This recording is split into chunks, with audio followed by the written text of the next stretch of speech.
GPU라는 개념을 우리가 이용해서 어떻게 하면 최적의 답을 로컬 옵티마다 할지라도 잘 구할 수 있는지에 대해서 배웠습니다. 한번 시간에는 이제 그 유전자 알고리즘, 그러니까 여러분들이 병렬로 진행하는 알고리즘은 거의 못 만나보거든요. 그래서 우리가 분산 네트워크 혹은 병렬 컴퓨팅이라고 해서 parallel computing 혹은 distributed computing이라고 하는 그런 개념들이 있어요.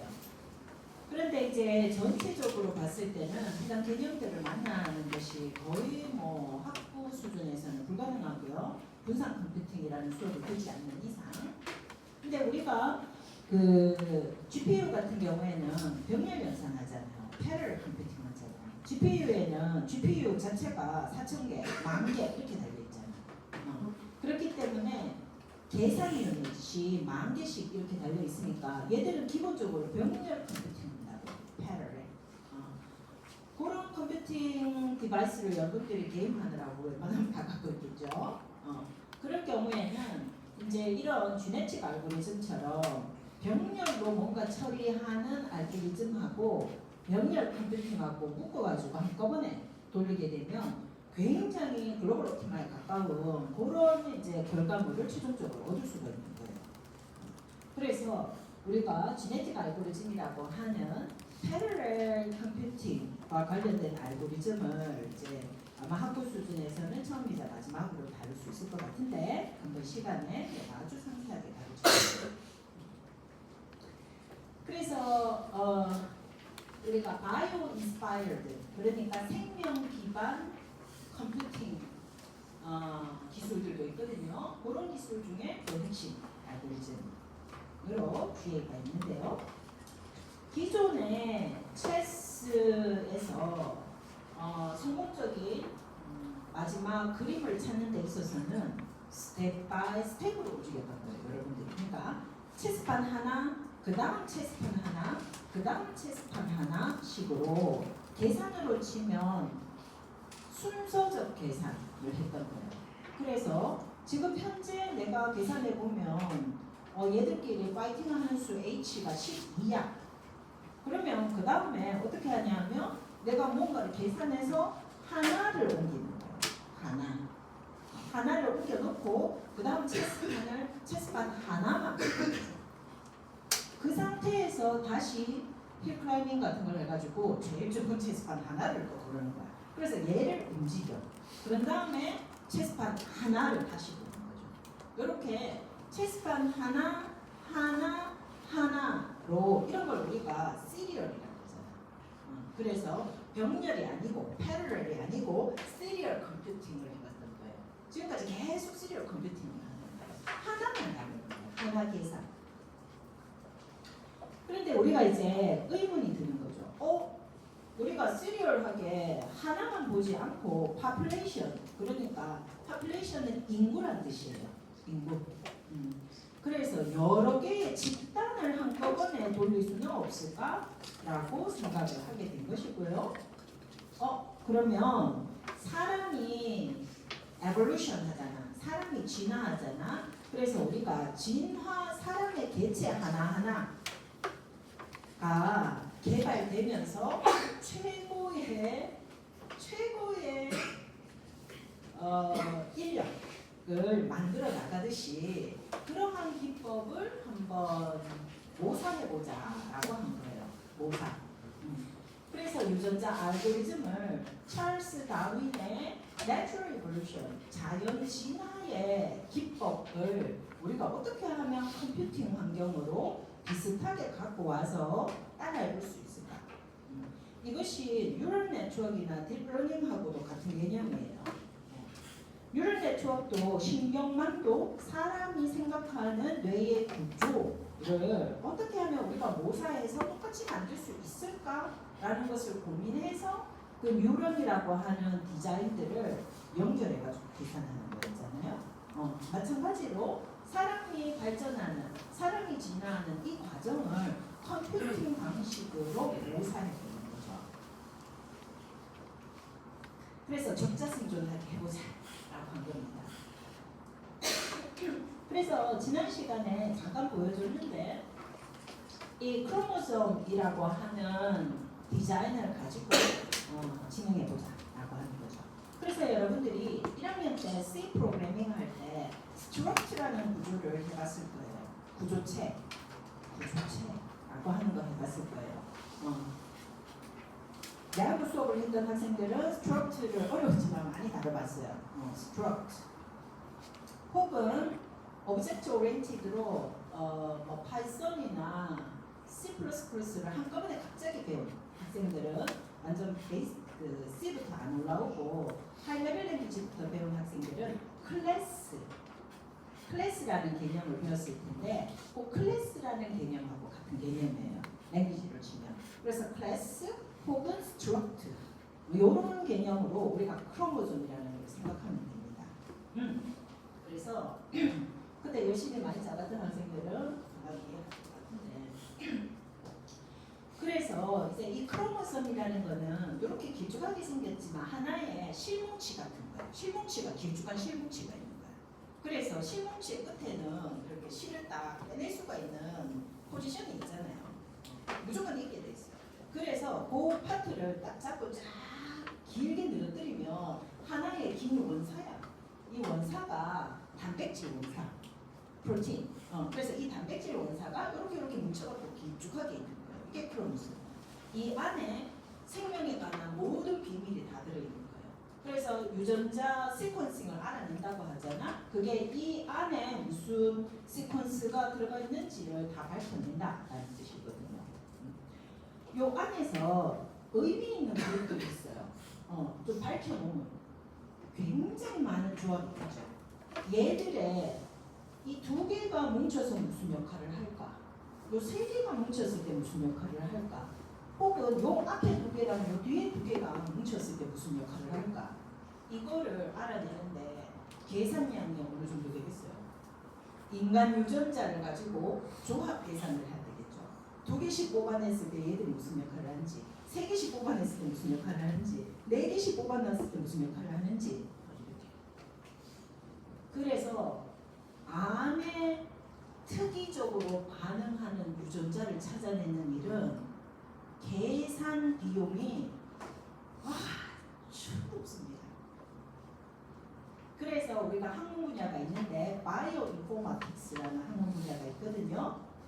그 바이오랑 컴퓨터가 묶이면 주로 뭐 하는 거냐 하면 의미 있는 유전자 찾기 이걸 하는 거예요.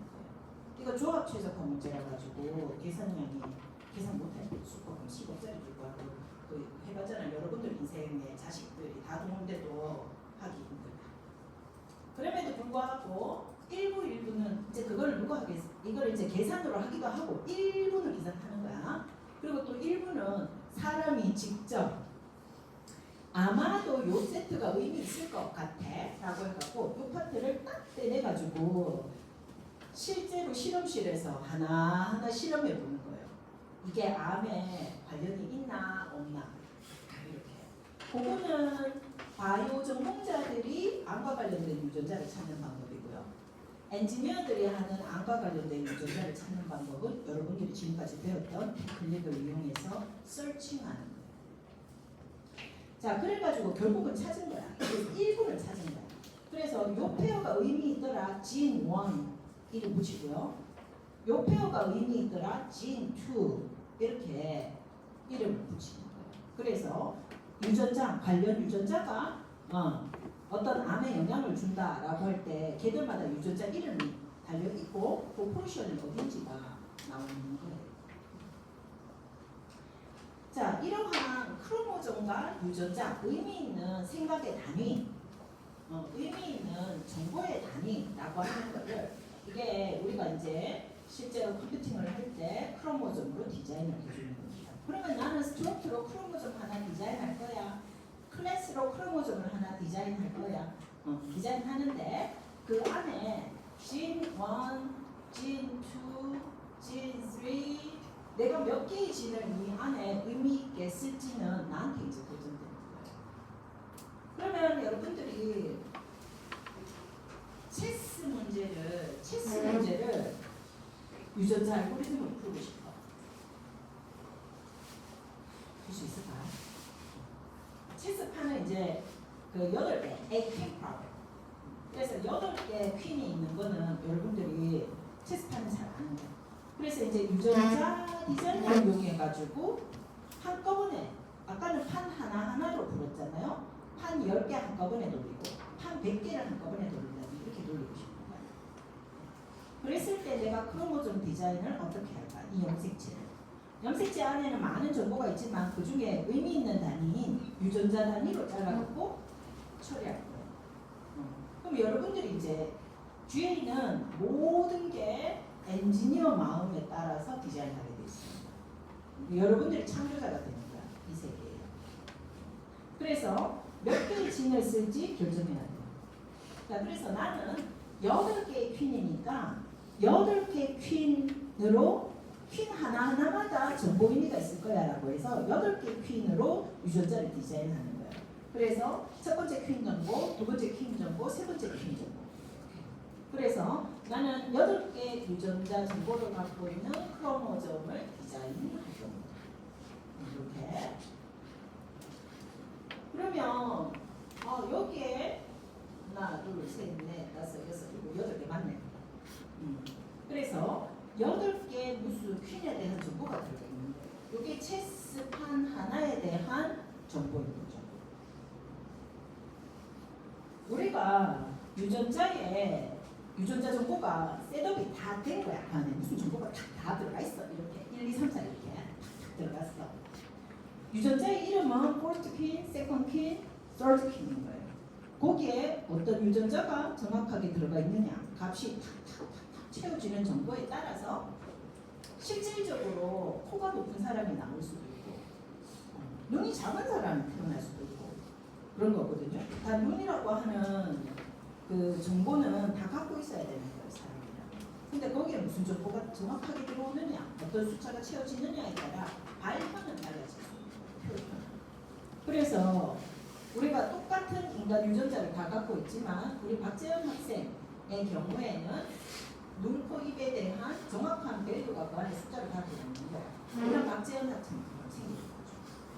그래서 여러분들이 유전자의 크로모섬에 이 유전자의 박재현 학생하고 똑같은 정보를 넣어주게 되면 똑같은 사람이에요. 그래서 우리가 크로모점과 유전자로 이루어진 이 디자인 포맷에 정확하게 숫자를 채워 넣게 되면 그때는 요거 하나는 아주 특별한 박재현 학생과 같은 특별한 개별 개인이 돼요. 그래서 우리가 이러한 하나의 구성 정보가 정확하게 들어간 것을 인디비주얼, 개인이다라고 부릅니다. 그래서 이 인디비주얼이 100개 모이면 인구가 되겠죠. 파퓰레이션이 되는 거예요. 이 인디비주얼을 10개를 여러분들이 만들면 10개의 인디비주얼로 이루어진 파퓰레이션, 인구가 되는 거죠.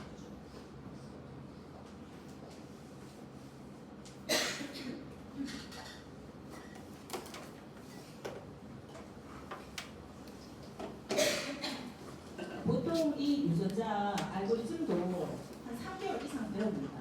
석사 레벨로 올라가서 상세하게 배울 때는 내용이 많은 내용인데 줄여가지고 핵심적으로 알려줄게요. 자, 그래서 체스판이 어떻게 표현된지는 정확하게 모르겠는데 체스판에 대해서 각각 퀸에 대한 정보가 이렇게 숫자로 채워지고 나면 내가 그 숫자를 채우는 정보에 따라서 인디비주얼을 여러 개 만들 수 있겠구나 라고 하는 것을 알 수 있어요. 우리는 이 유전자 알고리즘을 통해서 병렬로 처리하는 데 있어서 인간 그 진화를 그대로 모방하려면 뭐가 있어야 되냐면 초기 인구가 일단 있어야 돼요. 인구가 있어야 계속 발전시켜 나가면서 진행할 거 아니에요. 초기 인구가 하나밖에 없으면 그거는 예전에 우리가 했던 순차적으로 뭔가 진행했던 거하고 다른 걸 하고 있어요.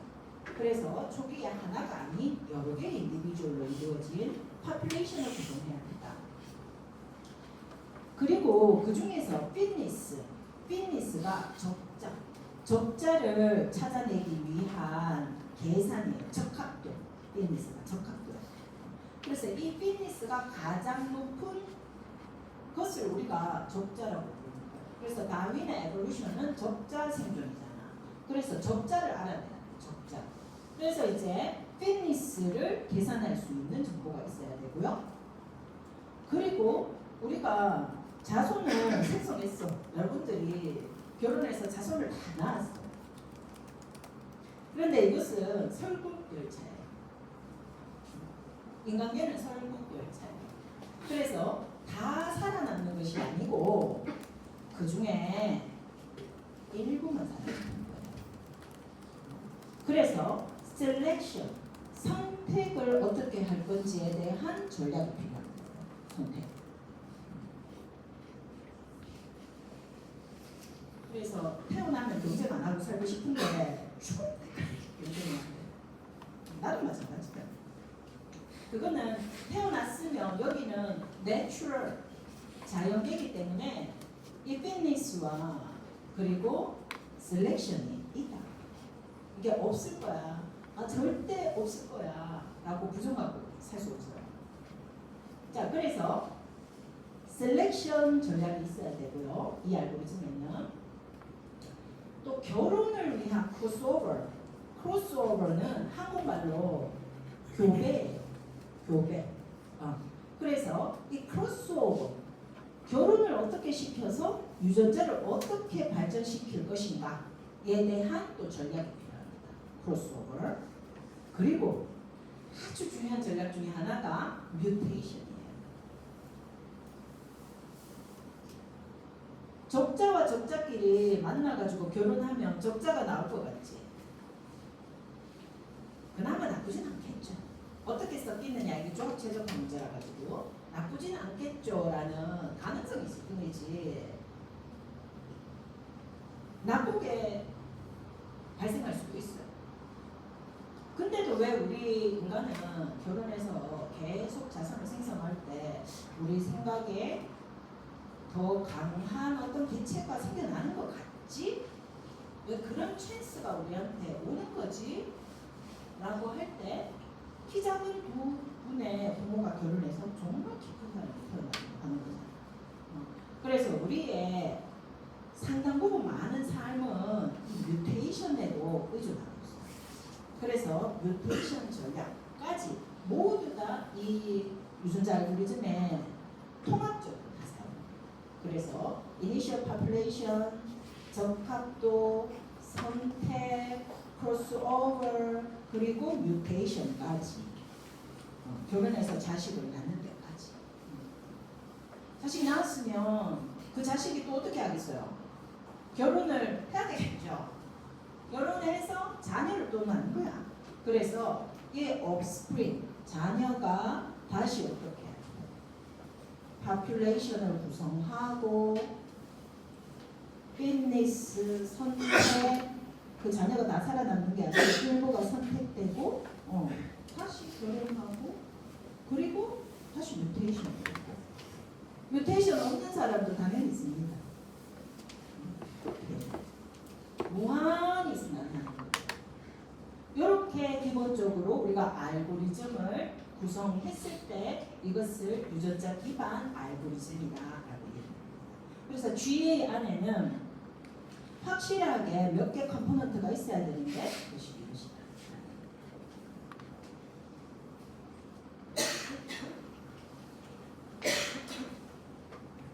자, 그러면은 이렇게 한번 밑에 먼저 볼까요? 자, 이거 먼저 볼게.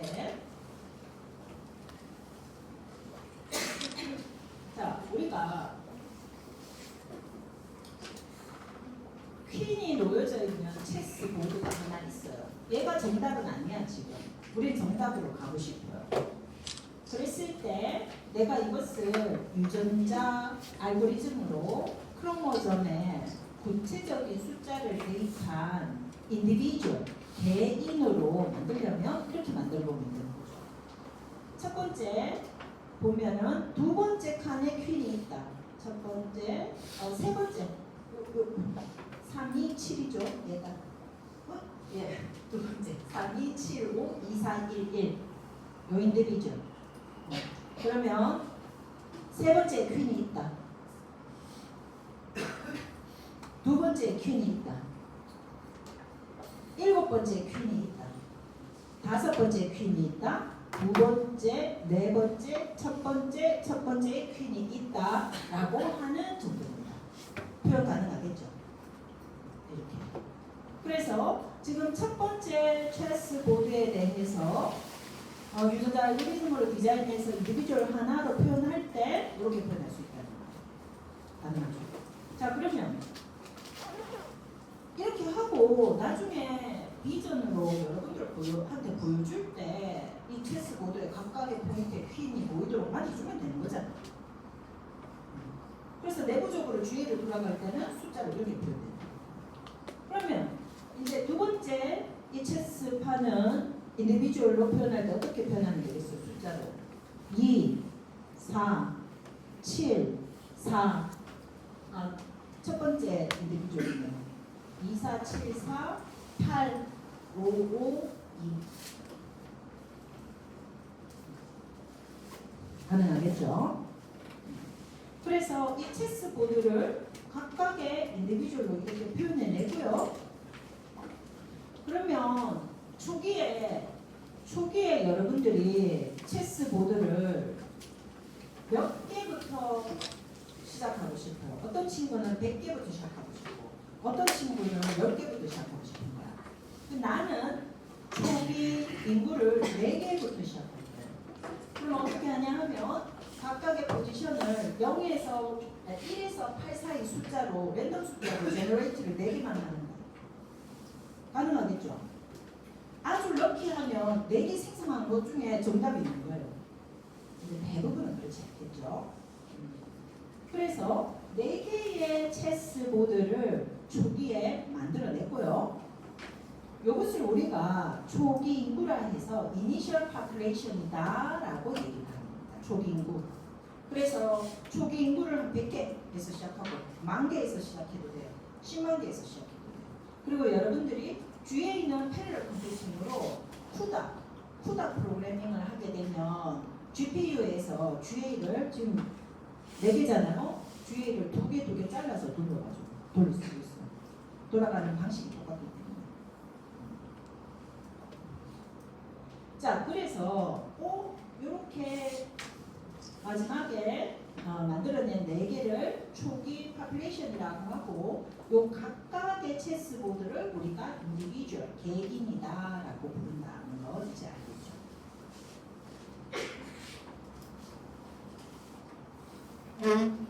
그 다음은 이제 내가 이 개인들마다 여러분들 지금 결혼정보회사 듀오 나중에 여러분들은 가입할 거예요. 결혼정보회사 요즘은 그 등급이 있나 봐. 그죠? 그래서 이 피트니스 정보를 거기다가 다 점수 몇 등급이에요? 10등급이에요. 옛날에 나 저기 뭐 학교 다닐 때 전쟁 시절인가? 그때는 10등급 고등학교 내신 10등급 있었어요. 요즘은 학생들 5등급으로 한다 그러더라고요. 그래가지고 우리 학생들 대학 들어가기 너무 힘들 것 같아요. 자, 그래서 등급을 이렇게 점수를 매기는 거야. 인디비주얼들을. 그래서 24, 23, 20, 11 피트니스 점수를 매겨놔요. 왜? 피티스트. 피트니스가 가장 적합한 적자만 생존시켜야 되거든. 적자 생존시켜. 그래서 피트니스를 체크를 해놓고요. 그 중에 적자를 생존시키는 방법이 있어. 5%까지는 여러분들이 지금 모르는 거예요. 자, 적자를 뺐어. 적자를 선택해가지고 그 적자들을 이제 결혼을 시킬 거예요. 크로스오버. 결혼해서 애기 안 나오면 크로스오버를 되는 거 아니에요. 내 유전자와 남의 유전자가 그냥 사는 거야. 병렬적으로. 결혼을 해서 아이를 낳아야지만 이제 유전자가 조합되는 거예요. 자, 그래서 지금 어떻게 크로스오버를 시키냐 하면 예를 들면 체스보드 같은 경우에 커팅 포인트, 유전자를 컷하는 거예요. 여러분들이 크리스퍼라고 들어봤는지 모르겠어요. 크리스퍼 요즘 아주 뜨고 있는 또 붙어지 싶어요. 많이 뜨고 있는 유전자 교배 기법인데요. 크리스퍼는 가위야. 가위. 유전자 가위를 크리스퍼라고. 그래서 못 떼낼 것 같지만 떼낼 수 있어요. 인간 유전자를 가위로 커팅해서 딱 떼서 교배 시킬 수 있어요. 그런 식으로 이렇게 가위로 커팅을 딱 하는 거예요. 유전자 포인트를 잡아가지고 커팅. 그래서 위에 두 개 같은 경우에는 3, 2, 7포인트에서 유전자가 커팅되고요. 밑에도 2, 4, 7에서 유전자 커팅 시켜서 3, 2, 7에서 유전자 커팅 2, 4, 7에서 유전자 커팅 해서 결혼하면 자녀가 유전자가 섞이잖아. 섞이게 돼 있어요. 섞이는 게 얘하고 얘하고를 이제 크로스오버 시키는 거, 서로 바꾸는 거예요. 얘와 얘들이 떨어지니까 딱 뗀 다음에 다른 유전자하고 붙여버립니다. 붙여. 그러면 어떻게 나오겠어요? 그 중에 하나는 3, 2, 7이 살아있고 나머지는 나머지 인디비주얼이 갖고 있는 유전자를 그대로 유전자 정보를 그대로 받아가지고 붙여버립니다. 이렇게 이게 크로스오버예요. 그러면 새로운 모드판이 생기잖아요. 이게 좋아졌는지 나빠졌는지. 그런데 우리가 필리스 그러니까 적자 생존을 시켜가지고 유전자를 커팅해서 붙였잖아. 그러니까 좋아질 가능성이 있다라고 생각하고 이 과정을 반복적으로 진행하는 거예요.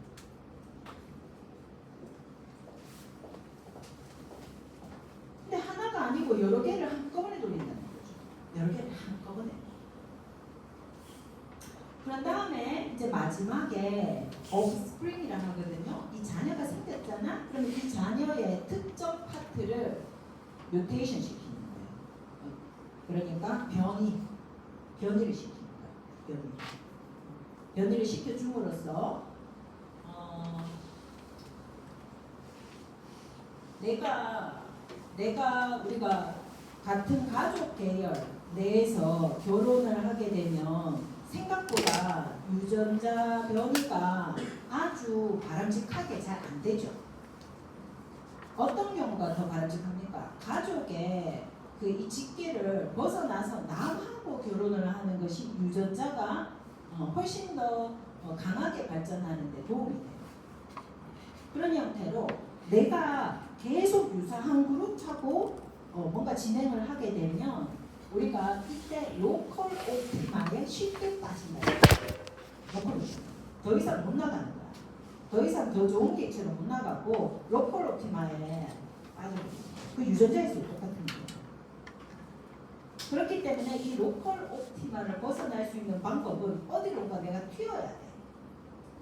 그래서 사이드웨이 무브를 허용하면 돼요. 이 사이드웨이 무브가 뮤테이션이에요. 그래서 내가 어떤 포인트에서 유전자가 진화되고 있었는데 로컬 옵티마에 빠져갖고 더 이상 진화가 안 되는 거야. 그런데 한 디멘전 혹은 두 포인트 정도로 완전 다른 정보를 채워버리는 거예요. 뮤테이션 딱 시켜갖고. 그러면 얘가 이쪽에서 뭔가 갑자기 반쪽으로 탁 튀는 거야. 사이드웨이. 그래서 뮤테이션은 우리가 로컬 옵티마에 갇히지 않고 get stuck 한다 하잖아요. 로컬 옵티마에 갇히지 않고 더 발현할 수 있도록 글로벌 옵티마로 나갈 수 있는 찬스를